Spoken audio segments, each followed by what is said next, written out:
Nestled deep within the shadowed woods, there lay a decrepit house known only as the Marrow Dwelling. Locals whispered of eerie lights and unsettling sounds emanating from it on moonless nights, yet none could recall a time when the structure was inhabited. 20 years had passed since the tragic disappearance of the Harper family, last seen crossing its threshold. Nadia, a young historian with a penchant for unraveling local legends, felt the irresistible pull of the Marrow Dwelling. Armed with a flashlight and a tattered journal, she ventured into the woods, driven by the need to uncover the truth behind the Harper family's vanishing.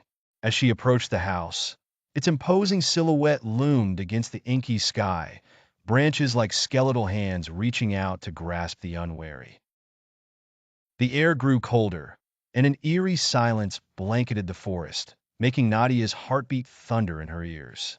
Each step she took felt heavier than the last, as if unseen eyes followed her every move. Inside, the air was thick with dust and the smell of damp decay. Her flashlight beam cut through the darkness, illuminating faded wallpaper and cobweb-laden furniture. The floorboards creaked ominously beneath her feet. In the drawing room, she found an old portrait of the Harper family. Their eyes seemed to follow her. She shuddered as a frigid draft whispered through the room. Flipping through her journal, she matched the stories of the family to the faces in the portrait: Thomas and Abigail Harper, and their two young children, Emma and Jacob. A sudden noise from upstairs made her start. Reluctantly, she ascended the staircase, each creak sounding like a scream in the oppressive quiet. At the top, she found a child's room. Toys were strewn about, as if the children had vanished in the midst of play. Her eyes fell upon a dusty, broken doll lying on the bed. Picking it up, she noticed a small key tied around its neck. Trembling, she took the key and searched the room, finding a hidden compartment in the dresser. It contained a leather-bound diary, its pages yellowed and ink smudged. As she skimmed through, her blood ran cold. The diary contained entries written by Thomas Harper, detailing a secret ritual meant to protect his family from an ancient curse. He spoke of a figure known as the Watcher, a malevolent spirit that demanded the souls of the innocent. Nadia's surroundings seemed to blur and shift. A sudden chill filled the room.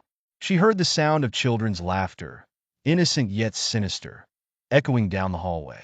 The flashlight flickered, and in the dim light, she saw the ghostly forms of Emma and Jacob standing at the doorway, their eyes hollow and begging for release. The house itself seemed to breathe, walls pulsing and closing in. Heart pounding, she fled down the stairs, but the front door slammed shut with a force that rattled the windows. The ethereal laughter grew louder, merging with a deep, guttural voice that whispered, "Join us." Desperate, Nadia recited the incantations from the diary, hoping to break the curse.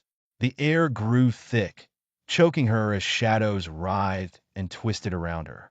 A blinding flash of light burst from the center of the room, and the oppressive weight lifted.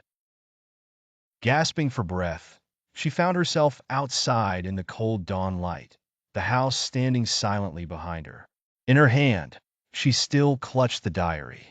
She had survived the Marrow Dwelling, but the ghostly whispers lingered in her mind, a haunting reminder of the darkness that dwelled within.